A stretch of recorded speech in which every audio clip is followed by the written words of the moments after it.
Hello, this is the Fiction Nonfiction Podcast from Literary Hub, where we believe that every issue in your Twitter feed or on the evening news has already been tackled somewhere in literature. I'm Whitney Terrell, the author of the novel The Good Lieutenant. And I'm V.V. Ganeshananthan, also known as Sugi, author of the novel Love Marriage. We're thrilled to be Zooming via Moon Palace Books tonight and to be in conversation with Charles Baxter about his 17th book, the novel The Sun Collective, and with Mike Alberti about his debut, the short story collection Some People Let You Down.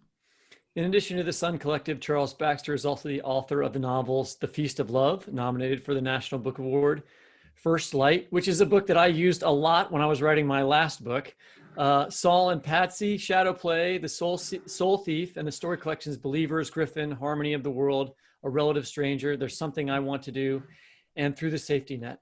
His stories have been included in Best American Short Stories 8 times. Baxter lives in Minneapolis and teaches in the MFA program for writers at Warren Wilson College. In the spring, he retired after 18 years of teaching in the MFA program at the University of Minnesota.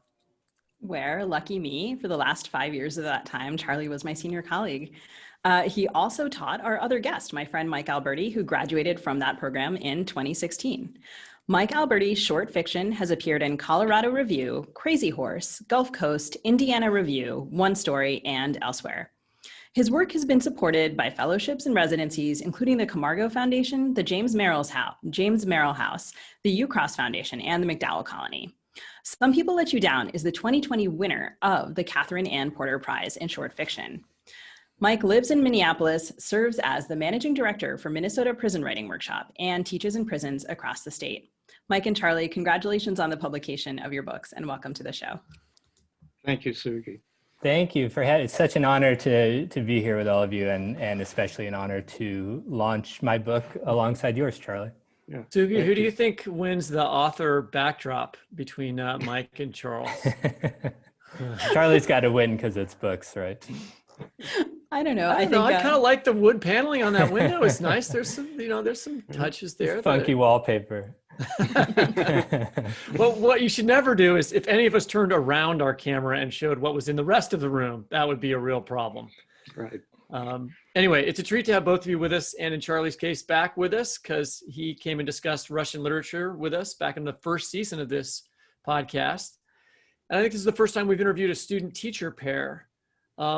Because both of you taught in the Minnesota Prison Writing Workshop, we're going to incorporate some questions from students from there into our conversation before turning to the general audience Q&A at the end of this discussion. But Mike, I wonder if we can begin by talking about your collection. Your stories touch on people and places that find themselves at moments of change, both despair and renewal, particularly in small towns. Some of them nearby here. I'm in Kansas City, by the way. The descriptions of places are beautiful. They cover a huge span of time, and they're also carefully, subtly linked. I was reminded of the connections in Charlie Baxter's work, particularly. There's something I want you to do. How did you think about connecting your stories, and what sorts of conversations did the two of you have about that when you were building this collection? That's such a good question, and I'm so happy that those subtle linkages between the stories came through. I never really set out to write a linked collection. For the most part, the book kind of grew organically out of my particular interests and preoccupations, especially as you mentioned with place and with the natural world. So there was kind of a thematic linkage, but in the early stages, but not much more than that. And then in what I think was my first class with you, Charlie, you introduced us to a concept called the Novita, which yes. I believe you invented. One of the great pleasures of being Charlie's student is that you get to learn this incredibly rich and useful vocabulary that Charlie has created for thinking about what fiction is and how it works. So Charlie, you can correct me if I describe this incorrectly, but the Novita is a kind of a form of fiction that's somewhere between a novel and a collection of short stories, in which the different parts are linked together, but also build to a cohesive conclusion. And the book that you mentioned, Whitney, There's Something I Want You to Do, Charlie's book is a great example of that. And so in that class and in future classes with Charlie, I became interested in especially the use of images that are repeated in a story. It's something Charlie calls echoing imagery. And eventually that actually became the method I found for kind of tying my own book together. So although there aren't really recurring characters and the stories take place in different settings and different times, there are certain images that repeat themselves throughout, and especially the image of an abandoned town in western Kansas, which comes to exert a kind of gravity over the book. You can return to that over and over again in the different stories. And so my hope is that this kind of repetition would give readers a sense of both circularity and also forward movement, as though the stories are kind of demanding to be retold again and again in different versions. Yeah, in that class, when we were talking about the Novita, I think one of the points that I hoped to make to the class was that linked stories are particularly good at depicting communities. And I can't remember whether we read James Joyce's Dubliners and Sherwood Anderson's Winesburg, Ohio. I think we did do Winesburg, that. yes, definitely. And Edward P. Jones's Lost in the City, which is about the African-American community in Washington, D.C. But I do remember trying to convey to everybody that these sorts of stories kind of oscillate between stories of development, and they do tend to focus on young people, adolescents, young adults, as many of your stories do, Mike. And the way that communities can form and disperse. So, you know, when I began to read your stories, particularly in the second year that you were at Minnesota, I noticed that there was a kind of community growing in the stories that you were writing. And that's when I thought they really began to show a direction. That's so cool. So Charlie, place figures heavily in your work too. And as with some of your previous work, Minnesotan readers will recognize familiar spots. That was one of the pleasures of reading for me. There's the Utopia Mall, which is really the Mall of America, the light rail, where the book begins, and Minnehaha Falls, many other places. And in your book, an older couple, Harry and Alma Bredigan, search for their misplaced son, I should say, an actor who has drifted into involvement with the group of the book's name, which is a sort of, as Harry Bredigan calls it, an Earth improvement project, which I really liked. And they meet some Sun Collective members. And so Minnesota Prison Writing Workshop student Will sent in two questions that I'm going to combine here. Can you talk a little bit about coming to the point where you invent this political entity, the Sun Collective? They're very funny. And why this is an activist group that starts here in Minneapolis? It's a great question, and I hope to do justice to it. I think there are really two, possibly three relatively quick answers to it.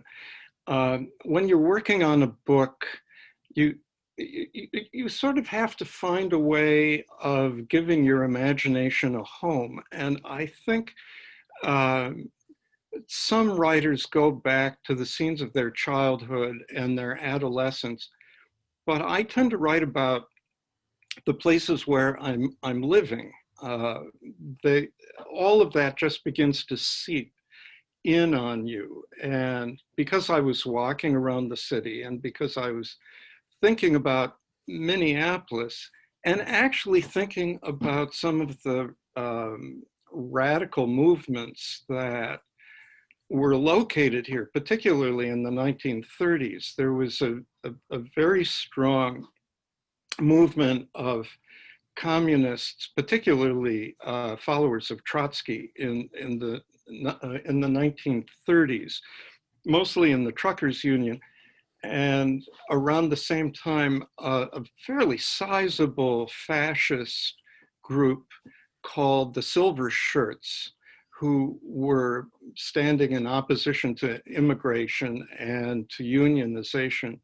The city has a very active political past, and a lot of political figures have come from here, including Hubert Humphrey, Eugene McCarthy, and many others. And so I thought it was natural in some ways for me to locate a group like the Sun Collective in Northeast Minneapolis, and to have them, in some sense, recapitulating some of the political history of the city. Yeah, I was going to say, like, the question could be like, what political activist movements don't start in Minneapolis or Minnesota in some ways? Yeah, well, exactly. But I mean, added to that, the scenes, several of the scenes in the book, particularly one where Harry Bredigan is talking to a homeless guy on the light rail stop at 5th and Hennepin. That was a conversation that I had with a homeless guy at the light rail stop in 5th and Hennepin. Well, does that mean that you're in the Thundering Herd as well? I know you grew up in Minneapolis. I mean, are those your homeboys that you're walking around the mall with, or did you make that up? You know, I'm not crazy about the Mall of America. However, I was out there early one morning in the winter, and I saw several groups of senior citizens doing their power walking around the mall. And I thought it was kind of great and hilarious. And so in it went. You see something, it goes in the book. One of the things I really appreciated about both of your books is the way that kind of suggestions of hope or renewal come into it, which leads me to ask Mike if you would read a little bit for us. Yes, it would be my pleasure. I'm going to read from a story called Prairie Fire, 1899. I think the only background you need is that the story is set in a coal mining town in North Dakota in 1899. And I'm actually going to read the ending of the story. And what's happened up to this point is that a prairie fire has been started by a stray piece of coal that's kind of come off of a passing train. And as the fire has approached the town, the residents have been working together to try to stop it, to dig a trench around the town so that the fire can't reach the town and burn it down. And it seems for a moment like it might work, but then it doesn't. And I'll spare you it's a little bit gruesome, the reason why, but it has to do with these rabbits that are on fire and start the town on fire. So when they see that happening, they kind of retreat they cross a river where they can essentially watch the fire burn the town down. Let us watch them then now as they stand on the riverbank watching the fire. Let us watch them watching and imagine their dreams burning off like fog. Let us imagine that at that moment they abandoned their ideas of progress, of destiny, that they took the train back east and stayed. And let us imagine that a strange exuberance spread among them, tired as they were, and as they watched the buildings catch fire one by one, their exuberance grew into a kind of joy. They were wretched. They were poor. They understood that at any time a fire could raise their dreams to nothing, or if not a fire, then a drought or plague or tornado or quake or flood would wash away whatever paltry progress they had made, and that each such cataclysm was trivial, just a sneer across the earth's ageless face. And that in the face of that fire and all the other fires and all the other forces of the world, they were but nothing. And in that knowledge, let us imagine that they felt relief and joy and fellowship. E.J. Macaulay turned to Jay Knowles and smiled slightly and said, "Rabbits. Well, I'll be damned. I never thought of those damned rabbits." Then he began to laugh, and Knowles joined him and others, and soon they were many laughing together. In the morning, they would wake and sift through the burned wreckage of their lives and face their blank, uncertain futures, but now they were laughing and touching each other's arms and hands, and washing each other's soot-blackened faces and lifting their children high in their arms to watch the fire burn in the inky night, laughing and talking in jovial voices until one voice rose above them all, the beautiful clear soprano of Rosa Anderson. For what seemed like minutes, she sang out one long, unwavering note, which floated up from her lungs and spread over that crowd and beyond them across the empty prairie, the hymn of their longing and their renunciation and their bittersweet goodbye. As if to punctuate the song, at that moment, distant explosions thundered across the prairie, and they could see spouts of sparks rise high into the air beyond the town. It was dynamite, stored in casks in the cellar of the mine warehouse, exploding belatedly like fireworks, and with each new blast, a cheer went up. And let us imagine, finally, that God was looking down upon Sims that night, as those unburdened people stood on the far edge of the river, on the far edge of the century, in the middle of those great plains, in the middle of this vast continent, unterrified, laughing and singing and slaughtering goats for a midnight feast under the star-blown sky. Let us imagine that God watched as Thorsten Larsen tightened the strings of his Hardanger fiddle, and they began to dance. And indeed he might have been watching, because that fire burned strong and luminous on the dark prairie, burned long into the morning, a spectacle bright enough to catch even the oldest and most tired eyes. That is absolutely one of my favorite passages in your book. And it's really the one exactly that I was thinking of when I was thinking about how there are these unexpected places where joy appears in the work. And I also really appreciate kind of the scope of that widening lens and the way that it plays with time and reminds me also of my presence as a watcher and a looker and a seer and participant in history. And surprisingly, or maybe not, Charlie, the ending of the Sun Collective also does something like this, a kind of zoom out. And I wonder if you would read from that for us. I'd be happy to. This is the ending of the novel. I hope that's not a spoiler. And it has an effect that's, I think, very close to what Mike's story does. I've called it a horizoning effect. It's a little bit like a movie crane shot where the camera, which has been close to the characters, begins to move up and away. And this particular scene it takes place on the light rail from the mall going back into Minneapolis. And the character who's on the light rail is Harry Bredigan. On the light rail headed toward Minneapolis, Bredigan let the sun shine on his face. And once again, the light had acquired a blue tint from the advertising sheath that covered the exterior of the train car. When Bredigan glanced at his hands, he noticed that they appeared to be slightly blue, as if bruised. The train burst out of the tunnel into the light and stopped at Fort Snelling, where an old woman with a prominent bald spot got on, giving Bredigan an aura of pain around his heart. At the next stop at the VA hospital, a war-torn African-American man with the US Army Iraq war badge on his jacket sleeve came hobbling in, supported by a crutch on his left-hand side.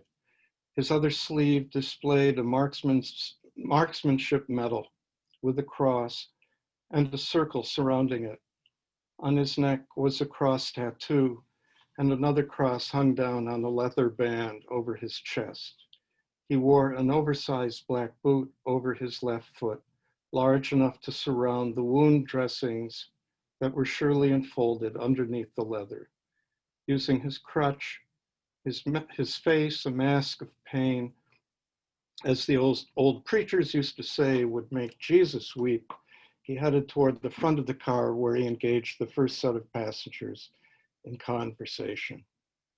The train continued toward Minneapolis, passing several grain elevators lit by the mid-morning sun. In the distance, a dog ran down the sidewalk, followed by a red-haired boy on roller skates. Bredigan closed his eyes. Sir? Bredigan opened his eyes. Yes? It was the war-torn veteran. I'm very sorry to bother you, he said. This is embarrassing for me, but I wonder if you have any spare change. Please, whatever you can spare. The pain, which had been located in Bredigan's chest, had moved out to his left arm and his neck, becoming its own universe. And with some difficulty, he reached behind for his wallet, which he extracted from his trousers and opened in front of the veteran. Inside it were 4 $20 bills and 2 singles. He took them out and handed them over. Here, take them, he said. The veteran studied the bills in Bredigan's hands, and his eyes widened. Please, sir, no jokes, he said. I'm serious. Take them. You mean? Take them. I do mean it. Here, $82. It's not a fortune. It's just $82. Bredigan was beginning to wave the money back and forth and then stopped the motion because it hurt. I insist. Very gingerly, the veteran reached out to take the money. Here, Bredigan said, take my wallet too. Take the credit card. Go ahead and use it. I don't need it anymore. He held out the wallet. The veteran stared at him. I came naked into the world and naked I will leave it, Bredigan said. No, I ain't no thief, the veteran said, rubbing the beard stubble on his chin. No, you're not, Bredigan said to him.